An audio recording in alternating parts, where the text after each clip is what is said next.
জামায়াতের কিছু কিছু লোক বলতেছে যে চাচি গো চাচা গো ভোটটা কিন্তু দাঁড়িপাল্লাই দিন, নইলে কিন্তু এই যে ছাগল বাগানে বাইন্দা রাখতেছেন এগুলো কিন্তু আর বাইন্দা রাখতে পারবেন না, 10 মিনিটও থাকবে না, নিয়ে যাইব।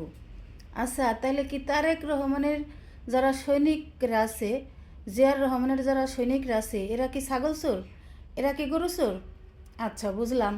তাইলে আমাকে দুইটা প্রশ্নের উত্তর দেন। জামায়াতের সব লোকই তো ভালো, তাই না?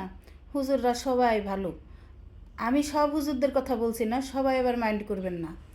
আমি কিছু কিছু হুজুরদের কথা বলছি। তাহলে এই মসজিদে নামাজ পড়তে গেলে জুতা চুরি হয় কেন এখনও? আর এই মাদ্রাসায় যে আমরা ছোট ছোট মেয়েদেরকে লেখাপড়া শেখানোর জন্য, উচ্চশিক্ষায় শিক্ষিত হওয়ার জন্য, মার্জিত হওয়ার জন্য বা ভদ্রতা শেখানোর জন্য, ইসলামের পথের পথিক হওয়ার জন্য আমরা যেখানে শিক্ষার জন্য পাঠাই, তাহলে এই ছোট ছোট শিশু বাচ্চারা এখনও ধর্ষিত হয় কেন? আমি এই দুইটা প্রশ্নের উত্তর আমি জানতে চাইতাম, যদি আমার কাছে কাউরে পাইতাম। এটাই আমার ইসলামপন্থীদের কাছে আমার জানার বিষয়। আমি বলতে চাই, যে সরকারি গঠন হোক না কেন, কেউ বুকে হাত দিয়ে বলতে পারবে না যে আমি পরিপূর্ণ চোর মুক্ত, সন্ত্রাস মুক্ত দেশ গড়ে ফেলতে পারবো। কম বেশি থাকবেই। আর আরেকটা কথা হচ্ছে যে নারীদেরকে ইসলামের কাউকে বানাইলে, জামাত ইসলামকে বানাইলে, ক্ষমতায় আনলে নারীরা পর্দাভাবে চলবে বা পর্দা পোষিতভাবে চলবে, ইসলামের আইনকানুন মেনে চলবে। পর্দাভাবে চলা এটা ভালো কথা, বুঝলাম।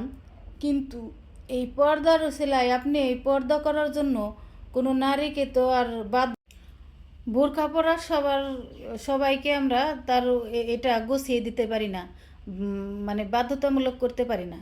কারণ অনেক মা বোনেরা আছে এমন এমন কাজে নিয়ে যেত যে তাদের সব সময় বোরকা পরে থাকা সম্ভব না।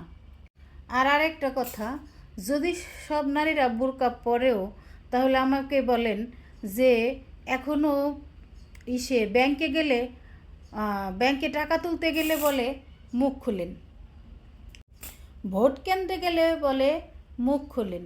তাহলে এই জায়গায় জায়গায় আমাদের মুখ খুলতে হবে কেন? আর তাইলে এই বাধ্যতামূলক করে কী লাভ? শুধুমাত্র মুখ ঢাকলেই পর্দা করা হয় না, মনের পর্দা হয়েছে বড় পর্দা। আগে মনকে ঠিক করেন, তারপরে পর্দা করেন। আমি বোরকাও পরলাম, আবার ছেলে দেখলে চুকচুকও করলাম, তাহলে এটা কি হইল?